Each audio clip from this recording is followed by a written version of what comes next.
Oui. Oui. Il y a aussi un autre petit souci là pour s'orientant vers la notion de Trinité telle que ça se présente dans les dénominations, parce que on nous enseigne que Dieu se révèle en 3 personnes, le Père, le Fils et le Saint-Esprit. Donc il arrive même souvent, même dans les Saintes Écritures, la Bible nous rappelle que même quand nous allons recevoir le baptême, nous devons le recevoir au nom du Père, du Fils et du Saint-Esprit. Bon, la question maintenant que je vais poser, est-ce que véritablement Dieu, le Père, se révèle en 3 personnes tel que ça se présente selon... Mais est-ce que ça c'est la doctrine de la Trinité? Parce que si Dieu se révèle en 3 personnes, il y a un problème, parce que personne veut dire qu'une personne a une personnalité. Maintenant, la révélation de Dieu, c'est fait de plusieurs façons, parce que dans la Bible, Dieu s'est révélé de plusieurs façons. Il s'est révélé dans les théophanies, il s'est révélé dans le livre de Genèse chapitre 18. En Abraham, il était là parmi deux personnes. Là, ce n'était pas le Fils, ce n'était pas le Père. D'accord? Donc, la révélation de... Enfin, de toute façon, ce n'est pas cette doctrine d'unité que Tertullien a enseigné, parce que c'est Tertullien qui a amené ces choses-là. D'accord? En traçant ce triangle-là où il y a les patterns, S2, ainsi de suite, dont on voit que les catholiques a perpétué. Avant de comprendre la notion de Trinité, il faut qu'on aille plus loin en regardant qui sont les pères fondateurs de l'Église catholique et les doctrines même telles que les docteurs de l'Église tels que Tertullien dont on a parlé, Clément de Rome, qui sont les précurseurs même de la doctrine catholique, et plus récent encore, c'est celui qu'on appelle Thomas d'Aquin avec Augustin. Tous ces grands docteurs-là, il faut les regarder à l'image des prophéties bibliques d'abord. Il faut les regarder d'abord à l'image des prophéties bibliques. Maintenant, nous venons dans la partie où nous développons le sabbat, nous venons de développer effectivement qu'il y a des gens qui prennent effectivement les versets dans la Bible, enseignent des choses mais qui sont contre cette même Bible-là. C'est ainsi avec la Trinité. Parce que maintenant, la notion de sabbat, par exemple, quelqu'un va dire qu'il faut observer le sabbat en prenant le verset. Au point où ça va pousser certaines personnes dans le doute. Mais effectivement, le sabbat est écrit dans la Bible. Effectivement, on voit effectivement qu'il faut observer le sabbat. Mais la compréhension du fait que est-ce que c'est appliqué aux chrétiens, c'est une autre paire de manches maintenant. De la même façon avec les dîmes. Les gens vont dire, dans les dénominations, on demande aux gens de payer les dîmes. Vous les posez la question, laquelle des dîmes vous payez? Il dit, restez pas en toi. Il dit, non, la dîme de mes salaires, quand il touche mes dîmes, quand il touche quelque chose, il donne un dixième. Il dit, oui. Sur quelle base? Quel est le verset biblique qui vous le dit? Ils prennent Malachie chapitre 3, amenant à la maison de l'Éternel, ou à la maison des trésors, toutes les dîmes, faites cela, afin qu'il n'y ait pas de nourriture. Ils lisent la Bible, mais ils ne comprennent pas ce que ça dit. On dit vous posez la question, où est la maison du trésor? Il dit, ça peut être une dénomination. La dénomination, c'est la maison du trésor de Dieu. Il dit qu'on apporte la nourriture, là-bas, qu'il y a de la nourriture dedans. Donc l'argent, c'est la nourriture. Vous voyez, on a des problèmes. Alors la question, on dit, toutes les dîmes et les offrandes. Quelles sont les offrandes prescrites pour l'Église? Quelles sont les dîmes prescrites pour l'Église? C'est à cet instant qu'on entre dans l'enseignement biblique pour le chrétien. Or, tu vois, la dîme est biblique, mais ce n'est pas appliqué aux chrétiens. Le sabbat est biblique, ce n'est pas appliqué pour le chrétien. La polygamie est biblique, ce n'est pas appliqué pour le chrétien. Le meurtre est biblique, ce n'est pas appliqué pour le chrétien. La désobéissance est biblique, ce n'est pas appliqué pour le chrétien. N'est-ce pas, mon cher? Oui. Donc, il faut regarder l'applicabilité de toutes ces choses-là chez les chrétiens. Maintenant, la notion de Trinité, telle qu'enseignée par Tertullien, vient clairement du paganisme. Et c'est pour ça donc, avec raison, vous allez voir, en faisant les recherches, vous allez voir effectivement que beaucoup de gens se lèvent, y compris les panafricanistes, qui disent qu'on rentre dans notre tradition. Enfin, il y a plusieurs branches. Ceux qui disent qu'on reste dans notre tradition, d'autres branches qui disent que Dieu était noir, les anges sont noirs, Jésus est noir, et au-delà c'est nous, il y a eu plagiat des Européens, ainsi de suite. Commence à dire qu'en réalité, avant que le christianisme soit là, la doctrine des Isis, Osiris et autres mères puissent faire enfant était déjà sur place. Donc on dit donc que les chrétiens ont copié effectivement de cela, en parlant de la Bible comme étant un plagiat de l'histoire africaine. Nous avons un problème. Quel est le problème? Le problème, c'est que Satan connaît les plans de Dieu par rapport aux époques, et il a révélé certaines choses qu'on connaissait dans le mystère, des religions en mystère. Quand la loi est donnée pour le peuple, on commence à avoir des correspondances. Les gens doivent savoir, c'est un peu comme par exemple quelqu'un qui travaillerait dans une industrie, comme par exemple une bouteille de l'eau minérale comme ça là. Il a eu des techniques là-bas. Il sort pour créer sa bouteille, il fait quelque chose qui est proche, sachant qu'il va vendre pour avoir de commerce. C'est exactement ce que Satan a fait, parce qu'il connaissait les lois du ciel, il connaît toutes ces choses là. D'accord? C'est à lui que Dieu a dit que la postérité de la femme va t'écraser. Quand Dieu lui dit comme ça, il comprend ce qu'il a dit. Donc il sait effectivement qu'il doit naître. Quand Moïse est né, il savait qu'il doit naître. C'est pour ça qu'il a voulu supprimer les enfants. Quand Christ Jésus est né, c'est pour ça qu'il a inspiré à Hérode de détruire les enfants pour pouvoir tuer le fils qui doit. Et ça se comprend. Donc il connaît toutes ces choses, il connaît ces événements-là. La question maintenant, c'est que est-ce que Dieu, la doctrine de Père, Dieu le Père, Dieu le Fils, Dieu le Saint-Esprit est biblique que non. Il y a Dieu le Père dans les Saintes Écritures, il n'y a pas Dieu le Fils, il n'y a pas Dieu le Saint-Esprit. Tu as lu ça dans les Saintes Écritures? Oui, Dieu le Père, ça se voit. Est-ce que tu as vu Dieu le Fils? Pas encore. Voilà, parce que il n'y a pas Dieu le Fils, parce que Dieu le Fils n'a pas de sens. Dieu le Saint-Esprit n'a pas de sens, ça n'a pas de sens biblique. Je pense que je comprends. Voilà, Dieu le Père a un sens. Mais Dieu le Fils, Dieu le Saint-Esprit, ces deux appellations n'ont pas de sens. Mais lorsqu'on dit que Jésus-Christ est Dieu, oui, ça a des sens, parce que c'est biblique. Mais est-ce qu'on ne pourrait donc pas le ramener en disant tout simplement Dieu le Fils, puisqu'il est le Fils du Dieu vivant? Voilà, maintenant, c'est quoi être le Fils du Dieu vivant? Puisque d'après cette similitude-là, on enseigne que l'enfant du chat, c'est un chat. Par contre, l'enfant de Dieu, c'est un Dieu. Oui. Tu es l'enfant de qui, frère? Bon, c'est un homme. Oui, d'un homme. Donc, tu es un homme, un être humain. Et maintenant, en tant que né de nouveau, tu es l'enfant de qui? De Dieu. Oui. Tu peux donc dire de ta bouche que je suis un Dieu? Non. Pourquoi tu fuis alors? Puisque tu as d'abord appliqué que, d'après cela, tu es l'enfant d'un être humain, tu es un être humain. Ça, c'est le plan naturel. Puisque un chien accouche d'un chiot. Chien, c'est un chat, pas vrai? Applique cela sur le plan spirituel et vois ce qu'il en est. Tu es un Dieu? Non. C'est ce que Satan a voulu faire croire aux hommes, que si vous mangez ça, vous serez comme des dieux. N'est-ce pas? Maintenant, on a une autre appellation par rapport à l'adoption. Jésus-Christ, notre Seigneur, on dit qu'il est le Fils du Dieu très haut parce qu'il est engendré par le Saint-Esprit. Le Saint-Esprit vient, même pas l'engendrement, mais le Saint-Esprit vient pour tabernacler dans le corps. Ce que le corps a couvert pour que le Saint-Enfant entre dans le ventre. On dit que c'est à ce sens-là qu'il a appelé le Fils du Dieu très haut, selon Luc chapitre 2. Maintenant, l'appellation Fils de Dieu veut dire quoi donc pour Jésus? Il est le Fils de Dieu. Qu'est-ce que la Bible appelle par Fils de Dieu? Pour Jésus, concernant Jésus. Effectivement, quand je lis le livre de Colossiens, oui, l'apôtre Paul, dans son chapitre 1, oui, 15e verset, il est le Dieu, l'image de Dieu invisible. Il essaie un peu de décrire clairement ce que Jésus est. Voilà. Et là, au sortir de ça, il est quoi? Je vais un peu essayer, c'est mieux de regarder une fois dans ce qu'il est dit, parce que il ne faudrait pas que je me trompe dans les déclarations que je vais apporter. Verset 15, Colossiens 1, verset 15, il est dit: il est l'image du Dieu invisible, le premier-né de toute la création, car en lui ont été créées toutes les choses qui sont dans les cieux et sur la terre, les visibles et les invisibles, trône, dignité, dénomination, autorité. Non, pas dénomination, domination. Domination. Laisse les pasteurs tranquilles pour le moment, d'accord? Allons-y. Car à lui ont été créées toutes les choses qui sont dans les cieux et sur la terre, les visibles et les invisibles, trône, dignité, domination, autorité. Tout a été créé par lui et pour lui. Maintenant, tout a été créé par qui? Par Jésus-Christ. Et pour qui? Pour Jésus-Christ. On a un problème ici maintenant. Là, on se trouve devant un problème. Dans la Genèse chapitre 1, qui dit que la lumière soit? La lumière fait. Non, ça a été médit. La question qu'il pose, c'est qui l'a dit? C'est Dieu. C'est Dieu. Y a-t-il eu deux créations? Non. Ok. Qui a créé les anges? C'est Dieu. Okay. On dit que les visibles et les invisibles, qui a créé d'après le Nouveau Testament?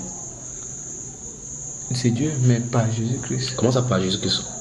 Parce que disons, Dieu a créé par Jésus-Christ. Alors non, on va maintenant voir les témoins de Dieu maintenant à l'œuvre. C'est-à-dire que explique Dieu a créé par Jésus-Christ. Voir.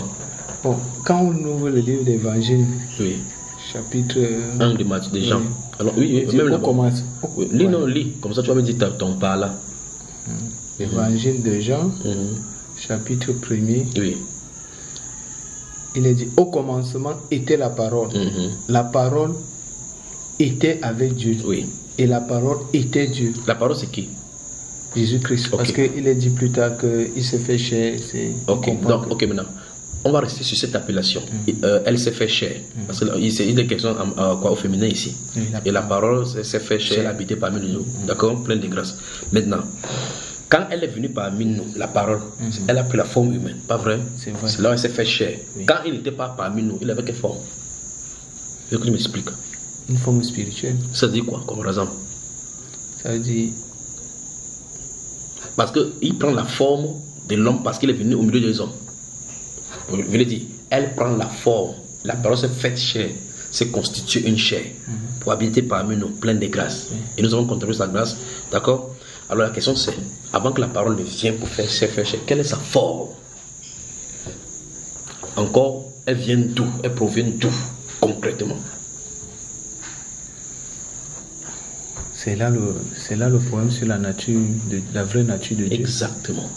Donc tu vois effectivement le pourquoi j'ai dit tout à l'heure ici, Dieu le Père a un sens, Dieu le Fils n'a pas un sens, Dieu le Saint-Esprit n'a pas un sens. Parce que le Fils n'est pas éternel, mais Dieu est éternel, le Père. Tu vois cela? Parce que le Fils c'est quelqu'un qu'on engendre. Tu vois, et ça se comprend. Et donc maintenant, il est Dieu dans son attribut de paternité, il est Dieu dans son attribut de Fils, il est dit dans son attribut de Saint-Esprit. Ça se comprend. Ok, maintenant, tu vois, je pose la question. Avant qu'il ne vienne se faire chair, pour que tu puisses voir cette forme, la forme qu'on puisse imaginer de Jésus.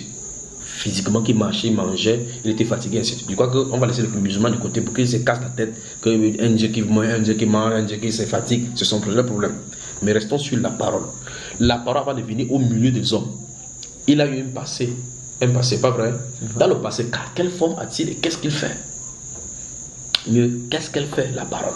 Ou mieux, comment est-elle?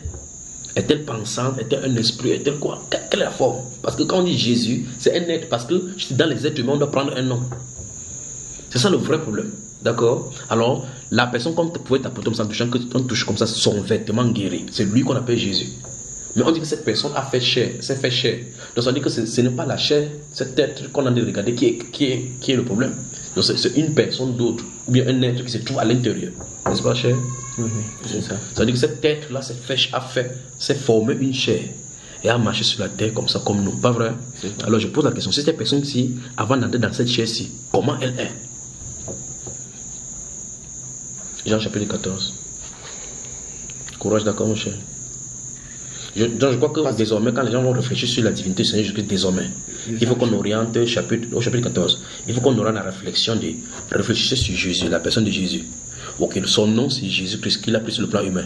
Avant qu'il ne vienne sur la terre, quelle est sa position? Il faut qu'on repose à cette question-ci. Quelle est sa nature, sa forme, sa place? Il faut qu'on retrouve dans l'Ancien Testament, l'Ancienne Alliance, qui il est. D'accord? Jean 14. À partir du verset 10, verset 6, allons-y. Jean 14, verset 6. Jésus lui dit: je suis le chemin, la vérité et la vie. Stoppons là-bas. La personne qu'on touche, que je sens toucher, cette personne-ci, est-ce que c'est elle qui dit je suis la vie? Cette chair-là qui était dans qui regardait, est-ce que c'est elle qui dit je suis la vie? Non. Bon, maintenant, cette personne-ci, ou bien cet être, ou bien manifestation, ou bien cet être dont nous sommes en train de faire la quête là, qui s'est fait chair est en train de dire que je suis la vie. Non. Mais la personne de dire là que je suis la vie. Il dit je suis la vérité, le chemin, la vérité et la vie. C'est ce que Jésus dit là, non? Oui, c'est ça. Bon, maintenant, Jésus lui dit. Jésus, c'est pour montrer la personne, pour indiquer la personne qui est en train de parler. Mais je pose la question, est-ce que c'est cet être-ci de charnel qui est en train de parler? C'est pas l'être charnel. Qui est en train de parler? C'est Dieu qui est en train de parler. Non, le son de Dieu.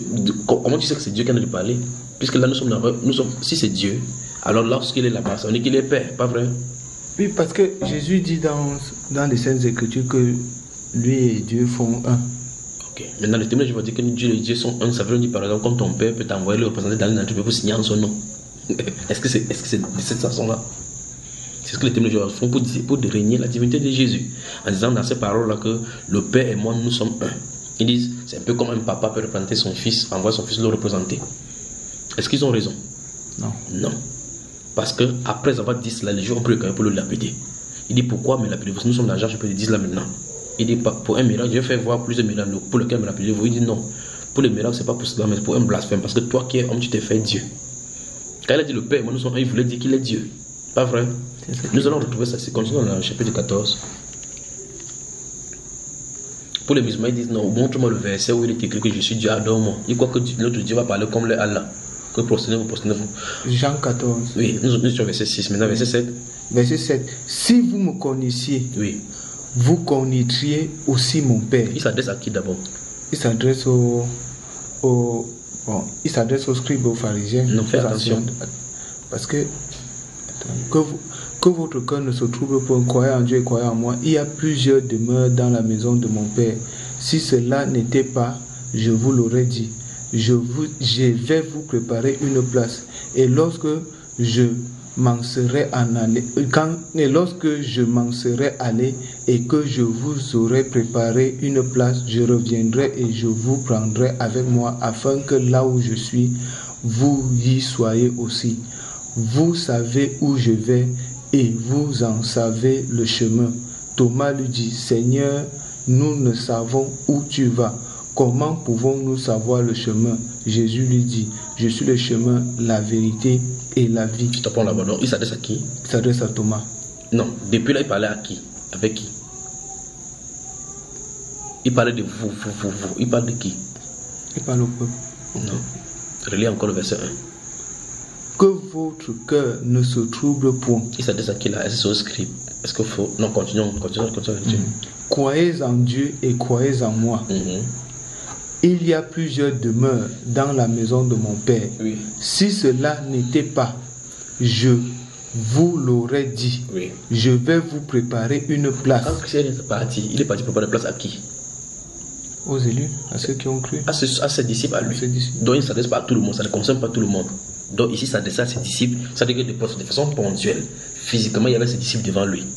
Il a s'adresser à eux. Et Thomas lève la main et dit, mais Seigneur, tu nous dis qu'on va aller où? Il dit, vous savez où je suis, où il m'avait, vous connaissez le chemin.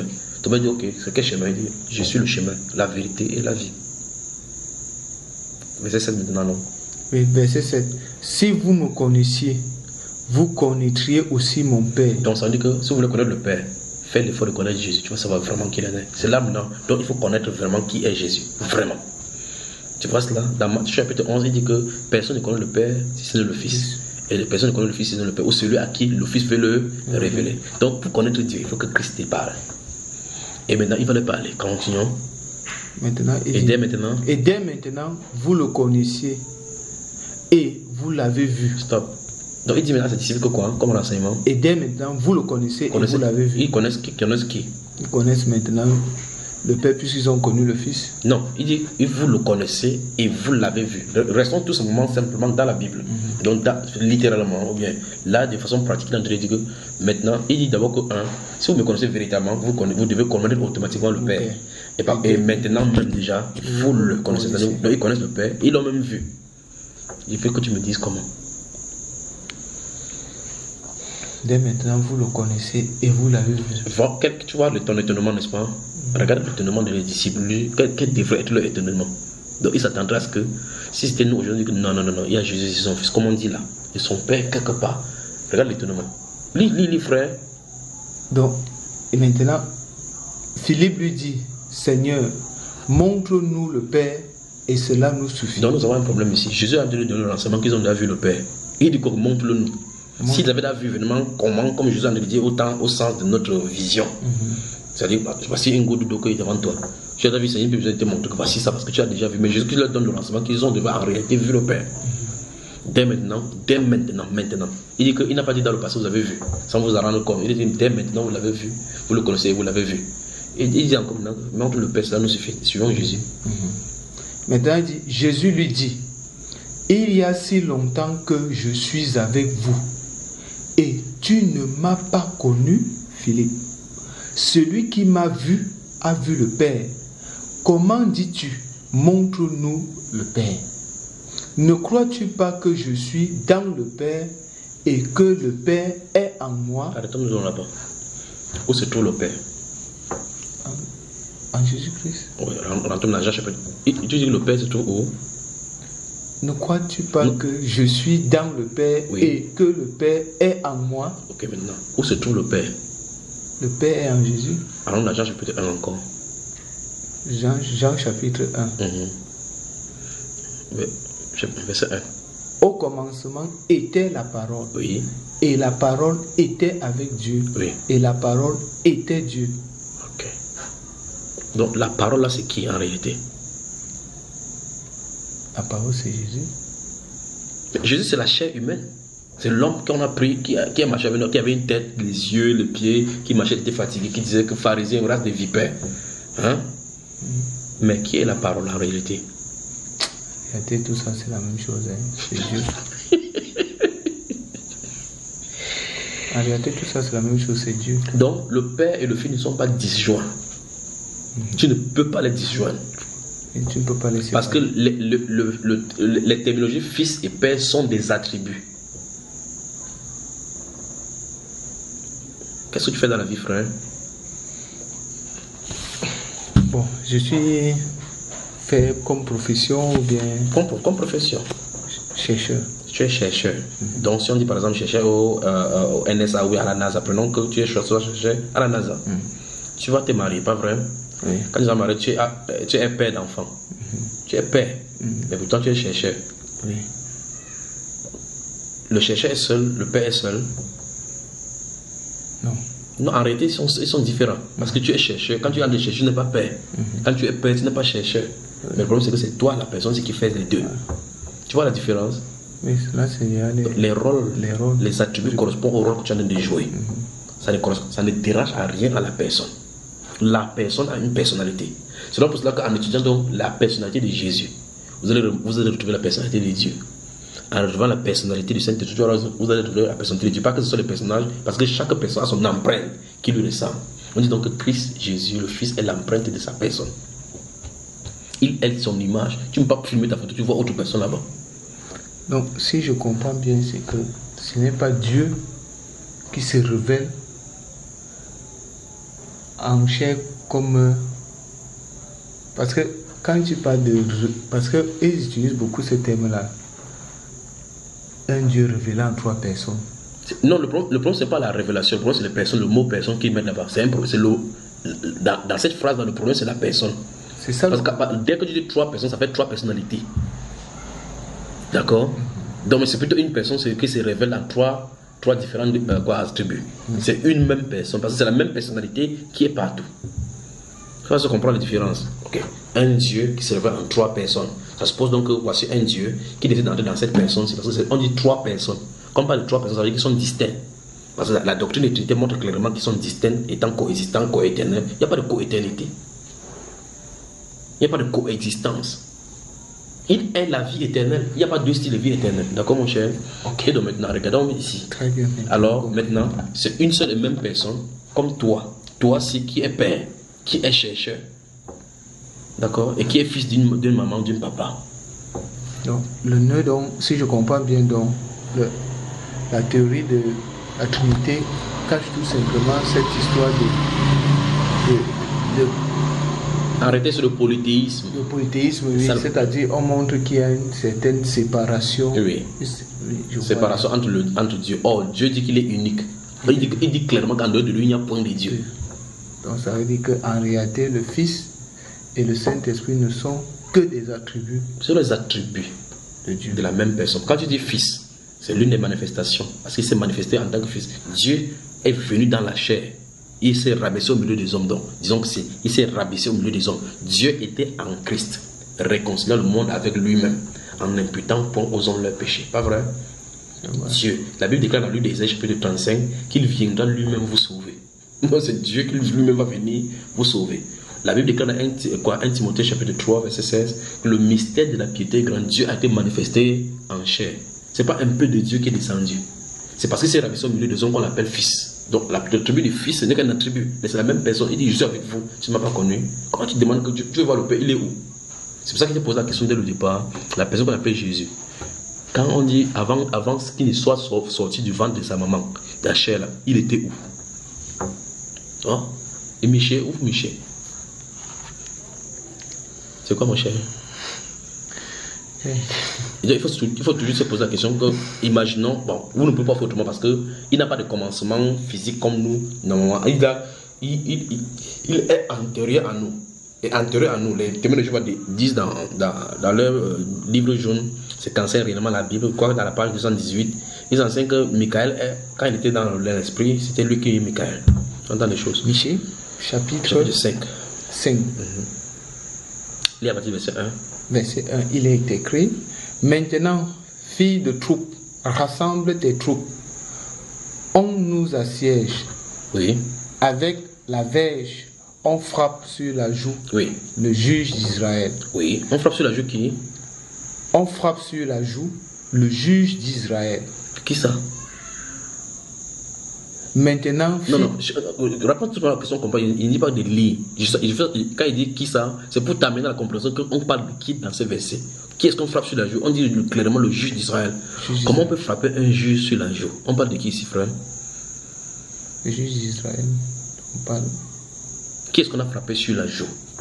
Le juge d'Israël. Qui? Bon, continue la lecture, allons-y. Et toi, parce que je vois avec la verge. Non, continue. Et toi, Bethléem, Ephrata, petite entre les milliers de Juda, Oui. de toi sortira pour moi celui qui dominera sur Israël et dont l'origine remonte aux temps anciens, au jour de l'éternité. Alors, on parle de qui ici? On parle de Jésus. Comment tu sais que c'est de Jésus dont on parle? Parce que c'est bien clair sinon. Comment?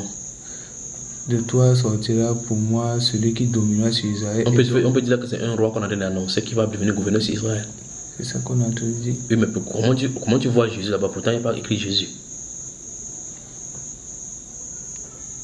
Comment tu peux savoir que c'est Jésus? Comment, si quelqu'un te demande, mais prouve-moi que c'est Jésus, qu'est-ce que tu vas dire? Comment tu pourras savoir? Parce que déjà, le fait déjà qu'on mentionne que Bethléem, petit des milliers de Judas, de toi sortira, bon, le fait, déjà à partir de là, on comprend déjà que c'est la terre natale de Jésus-Christ. Ça, c'est une chose. De deux, c'est à lui que la royauté pour l'éternité a été. Maintenant, regarde encore ce verset, maintenant, verset 2. Verset 2. Et toi, Bethléem, petite entre les milliers de Judas, de toi sortira pour moi celui qui dominera sur Israël et dont l'origine remonte aux temps anciens, au jour de l'éternité. Donne-moi un peu la durée de l'éternité, voir. L'éternité n'a pas de limite. Okay, on dit donc que celui-là qui va dominer, son acte de naissance correspond à l'éternité. L'éternité. On parle de qui là? On parle de Dieu. Je pose donc la question. La personne qui était physiquement là, on l'appelle Jésus. Mais à l'intérieur, c'était qui au juste? En fait, c'était Dieu. Alors donc, Jésus-Christ en même temps, Père, Fils et Saint-Esprit. Bonne soirée. Ok. Que Dieu te bénisse, d'accord? Bon. Une autre petite précision encore. Bon, en lisant les Bibles, oui, je me suis rendu compte qu'il y a plusieurs versions de Bible. Oui. C'est vrai qu'il y a un enseignement que tu as dispensé sur la Bible. Oui. La bonne version de la Bible. La bonne version de la Bible. Bon, j'aimerais savoir, il y a des enseignements où j'ai suivi, on parlait du prophète Enoch. Le livre d'Enoch. Le livre d'Enoch. Bon, dans la version du second que nous lisons, le livre d'Enoch n'est mentionné nulle part. Dans quelle version tu as trouvé le livre d'Enoch alors? En dehors de la version du second, bon, c'est la version du second que j'ai. Tu as dit la version du second. Tu as d'accusé la version du second, n'est pas avoir inclus le livre d'Enoch. Dans quelle version as-tu trouvé le livre d'Enoch?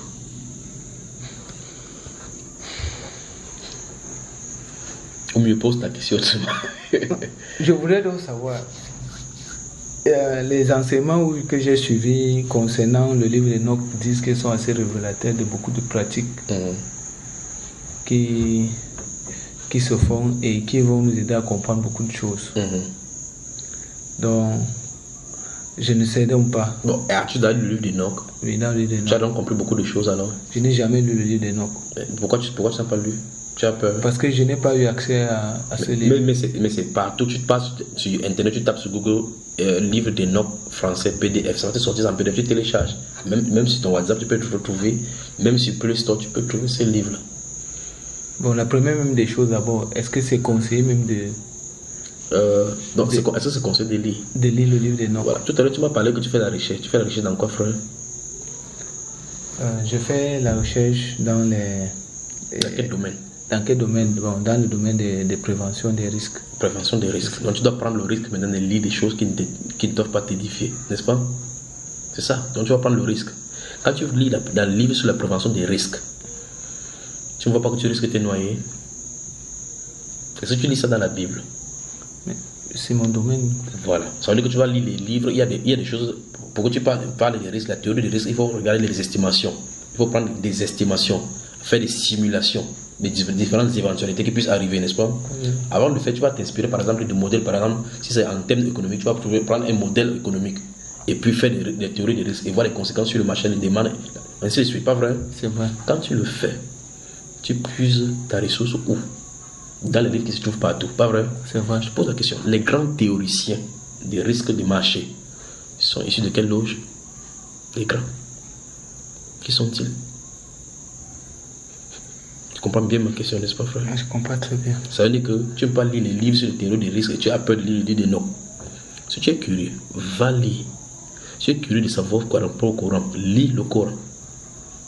Tu sais pourquoi? Parce que de toute façon, si le Saint-Esprit habite en toi, rien ne te dérangera. C'est donc pour cela que la vraie version de la Bible, c'est le Saint-Esprit. Donc il faut d'abord vérifier que le Saint-Esprit est là. Sinon, ok, maintenant, supposons que tu sois quelque chose, en train de lire quelque chose dans le livre d'Enoch. Comme tout à l'heure, nous avons développé le cas des sabbats. Tu as écouté quelque chose que quelqu'un a annoncé par rapport au sabbat. Nous restons là dans la Bible. Nous avons touché le cas de la doctrine du Seigneur jusqu'à maintenant par rapport à sa divinité. Nous voyons comment plusieurs doctrines sont dites sur sa divinité, s'appuyant sur la Bible. Donc le plus dangereux, même pas hors de la Bible, c'est à l'intérieur. Le plus grand danger, c'est à l'intérieur. Parce que les gens prennent les choses à l'intérieur, ils tordent le sens. Les hérésies dont sortent de la Bible. C'est vraiment dire que quoi? Quel que soit le livre que tu puisses avoir, dans le livre d'Actes apôtres chapitre 19, on voit effectivement comment les gens qui avaient pratiqué des arts exotériques avaient apporté le livre pour les brûler. Tu vois cela? Parce que c'est pour montrer clairement qu'ils en finissaient avec l'ésotérisme. On se comprend, frère? Je comprends très bien. Voilà, donc voici donc la Bible qui est donnée. Et tu dis, certaines personnes disent qu'en lisant le livre d'Enoch, ça va nous aider à comprendre quelque chose. Bon, on leur pose la question. Puisque c'est à cette fin de temps que le livre d'Enoch est sorti, ceux qui n'ont pas le livre d'Enoch, n'ont-ils pas compris quelque chose? Si, ils ont compris. Alors ça veut dire qu'en réalité, comment ils ont fait pour comprendre sans le livre d'Enoch alors? On a un problème là, n'est-ce pas? Oui. Alors ça veut dire que quoi? En réalité, c'est qu'un être humain doit chercher chez le Saint-Esprit. Prends le livre, il va te montrer quelque chose. 1 Corinthiens chapitre 13. 1 Corinthiens chapitre 13. Mais prenons le chapitre 15. 1 Corinthiens.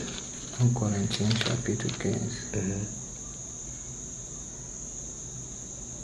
1 Corinthiens chapitre... Donne-moi ma Bible là de l'autre côté. 1 Corinthiens chapitre 13. 1 Corinthiens chapitre 13. C'est bon. Le verset 33. Verset 33. J'ai dit chapitre 15, hein. Chapitre 15, verset 33. Chapitre 15. Verset 33. Oui. Il est dit: ne vous y trompez pas. Oui. Les mauvaises compagnies corrompent les bonnes mœurs. Oui. Qu'est-ce que la Bible déclare? Les mauvaises compagnies corrompent les bonnes mœurs. Qui le dit? Là, c'est l'apôtre Paul. Ok. Alors, c'est dans le livre de Tite. Il te posé une question tout à l'heure là. Le livre de Tite. Oui. Chapitre 2. 2. Tite chapitre 2. À partir du verset 10. Verset 10. Jusqu'au verset 12. Il est écrit: à ne rien dérober, mais à montrer toujours une parfaite fidélité, afin de faire honorer en toute la doctrine de Dieu notre Seigneur. Car la grâce de Dieu, source de salut pour tous les hommes, a été manifestée. Elle nous enseigne à renoncer à l'impiété et aux convoitises mondaines et à vivre... Non, ça, chapitre 1, verset 10 à 12. Chapitre 1. Chapitre 1. Des titres. Oui, verset 10 à 12. à 12. Il y a en effet, surtout parmi les circoncis, beaucoup de gens rebelles, de vains discoureurs et de séducteurs, auxquels il faut fermer la bouche. Ils bouleversent des familles entières, enseignant pour un gain honteux ce qu'on ne doit pas enseigner. Oui. L'un d'entre eux, leur propre prophète, a dit: crée-toi toujours menteur, méchante bête, ventre paresseux. Il vient de citer qui là? Il parle de Crète. Crète ici, c'est dans une ville grecque. Et l'apôtre Paul cite comme ça le poète grec Épiménide de Neurosos, qui a écrit son livre au 5e siècle avant Jésus-Christ. Alors il dit que c'est les prophètes tu vois effectivement que les prophètes, parce que les porte-parole, les poètes, les musiciens sont des prophètes en réalité. Parce qu'ils portent la parole pour distiller quelque chose. Je commence encore les poètes. Quand tu entends quelqu'un faire la poésie, quand tu entends cela, c'est un écrit les choses. Maintenant, on écrit par exemple le vieux nègre et la médaille, quelque chose comme ça. Il écrit comme ça. Ce sont des porte-paroles. Ils sont inspirés par un esprit pour distiller quelque chose. L'apôtre Paul dit ici, l'un d'entre eux, leur propre prophète, il dit c'est leur prophète, il ne dit pas c'est le prophète de Dieu. Il a dit, crée-toi, toujours menteur, méchant, bête, vente, paresseux. C'est leur prophète. Donc, dans le livre Éphéméride des Gnosos, dans le 5e siècle, tu peux lire ces citations-ci. Pose la question.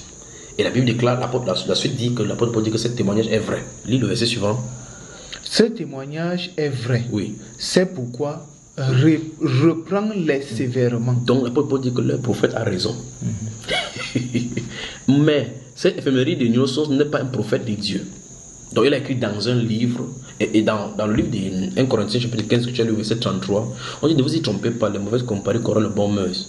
Or, c'est un prophète encore grec qui a écrit cela dans son livre. Il te donne le soin de chercher qui a écrit cela, ce verset-là, d'accord? C'est pour dire quoi concrètement? Dans le livre des...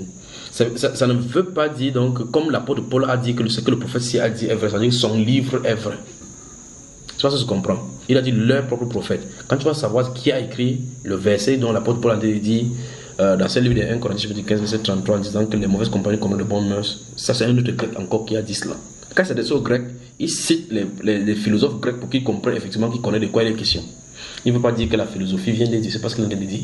Mais de la même façon, maintenant, sur le Jude chapitre 1, verset 14, il dit que c'est pour eux que Enoch a prophétisé en ces jours. Le Seigneur vient avec ses 5 milliards. Or, Enoch, c'est le 7e depuis Adam. Ça veut dire que c'est un prophète de Dieu. Ici, c'est un prophète de Dieu. Il a juste cité ce qu'il a dit. Et quand tu lis le livre d'Enoch, justement, c'est écrit effectivement que le Seigneur vient avec ses 5 milliards pour exercer la vengeance selon qui est écrit. D'accord? Le Saint-Esprit a voulu qu'on cite justement seulement ce verset. Maintenant, tu n'as pas de preuve pour dire que toute la totalité du livre, c'est lui qui l'a écrit. D'accord, là, tu comprends ce que je dis. Dans le livre, je crois qu'il y a un enseignement, c'est pas dans ce Bamba et Babéji, dans Saint-Tito, j'en ai parlé, j'ai cité le livre des justes, les différents types de livres qui existent dans la Bible, dont ils ne se trouvent même pas ici dans la Bible. Donc ce n'est pas seulement le livre, c'est pour ça que j'ai ri lorsque j'entends les gens disent, ah, il y a certains livres qui n'ont pas été inclus à l'intérieur là-bas. Il y a plusieurs styles de livres dont la Bible elle-même non, qui ne se trouve pas ici. La Bible parle du livre du prophète Gad, le livre de Nathan. Ça se trouve où? Pourquoi c'est seulement le livre d'Enoch? Ça se comprend. Alors ça dit que quoi? Ceci est suffisant pour qu'on comprenne ce que Dieu veut. Fin de citation. D'accord, mon cher? Donc, si tu trouves le livre de Enoch, il va falloir que tu cherches le livre de Nathan et de Gad. Les livres de son, le livre du juste. Il faut que tu retrouves cela. Parce que si c'est un prophète, on dit au moins que c'est le prophète Nathan. Il faut donc lire cela. Jean-Baptiste, cette prédication qu'il enseigne à ses disciples, c'est où? Jean-Baptiste, parce qu'on dit clairement qu'il a enseigné à ses disciples. Maître, enseigne-nous à prier comme Jean a enseigné à ses disciples. N'est-ce pas, frère? Ces enseignements, c'est où? Tu vois le problème, n'est-ce pas? On dit clairement que les énigmes, il parlait avec Hérode et on donne le renseignement qui s'adressait sur les questions du genre. Où est-ce qu'on a mis ce qu'on t'a rendu? Alors on a des problèmes. Il ne faut pas qu'on va au-delà de ce qui est écrit. Comme c'est écrit là, c'est suffisant, d'accord, mon cher? Donc la véritable version biblique, c'est le Saint-Esprit, en réalité. Il y a des questions?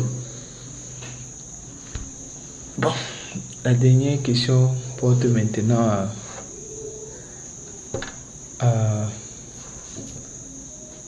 à mon endroit moi-même parce que... Il arrête. Ah, c'est... Allons-y. Bon, maintenant, une fois après avoir reçu tous ces différents enseignements que j'ai reçus, j'ai causé avec le frère, il a essayé de m'édifier à son niveau sur comment est-ce que je devrais marcher maintenant pour me débrouiller d'abord de tous ces enseignements que j'ai reçus. Et maintenant, la parole de Dieu nous donne le canevas à suivre pour être appelé à la repentance, à la conversion par la suite, et puis enfin au salut, qui est le but ultime à laquelle Dieu appelle tous ses enfants. Bon, j'ai reçu des baptêmes parce que j'en ai reçu 2. J'en ai reçu le premier à mon enfance quand j'étais bébé. On t'a forcé quoi? Bon, en fait, c'était les occasions de réjouissance. Oui, parce qu'il est coutume chez nous, quand tu viens d'avoir un nouveau-né et qu'on sort, il faut le confier à Dieu. Mais les cérémonies s'adressent pas en réalité à l'enfant, mais aux parents qui prennent des engagements. Mais force curieux de constater que c'est l'enfant qui reçoit de l'eau. Bon. Et ça, on appelle ça baptême. Est-ce que c'est biblique? C'est pas biblique. Voilà. Avec toutes les fouilles, les recherches que j'ai. Donc on dit bien, parce que tu as dit tout à l'heure que tu as d'abord reçu 2 baptêmes. J'ai reçu 2 baptêmes. Le premier a été à l'enfance. Oui, donc ça veut dire qu'on convient que ce n'est pas un baptême, parce que ce n'est pas biblique. Oui. Donc on dit effectivement qu'on t'a consacré peut-être à la reine du ciel, ou bien à ses filles. Oui. Oui. Le deuxième baptême, je l'ai reçu au plein évangile. Oui. Donc là, il s'agissait du baptême par immersion. Oui. C'est-à-dire. Donc on t'a immergé, parce qu'immergé veut dire baptisé. Baptisé. Donc on t'a baptisé cette fois-ci, oui. Oui. C'est-à-dire après avoir cru, oui. C'est-à-dire reçu les enseignements oui. Relevant du baptême. Oui. Donc on t'a enseigné sur le baptême, sur le théorie de pourquoi, ainsi de suite. Pourquoi est-ce qu'il faut se baptiser? Est-ce que ça c'est biblique? Une fois de plus. Est-ce qu'il y a un enseignement à faire pour que quelqu'un se baptise? Est-ce que c'est biblique? Non. On a des problèmes. On a vraiment des problèmes. Parce que la Bible est claire, il faut croire. Quand on croit, on est qualifié pour être baptisé. Par la suite, l'enseignement vient après. On a des problèmes. On a vraiment des problèmes. Donc, j'ai reçu donc ce baptême. Mais maintenant, avec les enseignements que je reçois, je comprends que finalement, je ne suis pas encore baptisé. Amen. Et quelle est la solution, frère? La solution maintenant, c'est de savoir qu'est-ce qu'il y a lieu de faire donc maintenant pour... Si tu dis que tu n'as pas été baptisé, qu'est-ce que tu veux dire par là? Ça veut dire que tu dois être baptisé. C'est ce qu'il fait. C'est ce que ça fait. Il n'y a pas de 2 façons. Tandis que si tu as pris au Seigneur et tu vois effectivement que tu n'es pas en règle avec le Seigneur, mets-toi en règle avec lui. Mais le problème, est-ce qu'il faudrait encore que je retourne dans le milieu où je me trouvais ou bien? Non. Comme Dieu te dirige, tu fais comme Dieu te dirige. Si tu veux être baptisé conformément à la Bible, baptise-toi conformément à la Bible. Mais là, comme j'ai la possibilité d'être... Tu veux te baptiser, c'est ça? Oui. Ok, donc on va te baptiser alors maintenant. C'est ça, non? Oui. On te baptise au nom du Seigneur Jésus. Oui. Pas dans les titres du Père, Fils, Saint-Esprit. Oui. Au nom du Seigneur Jésus, c'est ça. C'est l'une des raisons pour lesquelles tu es là. Oui. Il faut que je tourne du midi à 14h, tu tournes en haut, en bas, n'est-ce pas? Bonne arrivée. On va te baptiser, d'accord? Salut-moi. Que le Seigneur te bénisse. Que le Seigneur te bénisse. D'accord. Bois donc maintenant ton eau, puis coupe le jeûne alors.